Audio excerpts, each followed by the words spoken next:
komanda iš esmės visiškai pasikeitusi, praktiškai žaidžia visi kiti žaidėjai ir buvo tikrai sunkios varžybos.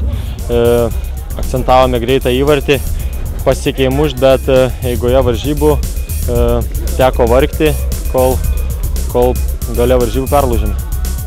Kaip pačiam sekėsi įvartį įmušti, kaip laikai?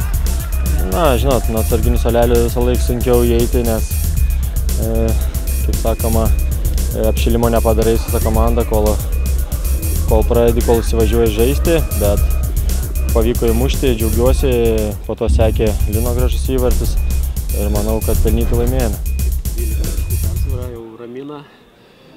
Na, kol kas dar ne. Aišku, kai liks kelios varžybos ir turėsim tiek taškų persvarą, tada tikrai jau žinosim, kad viskas baigta. O dabar dar daug varžybų ir kiekvienose varžybose išeinam tik laimėti. Vilniaus miesto savivaldybė.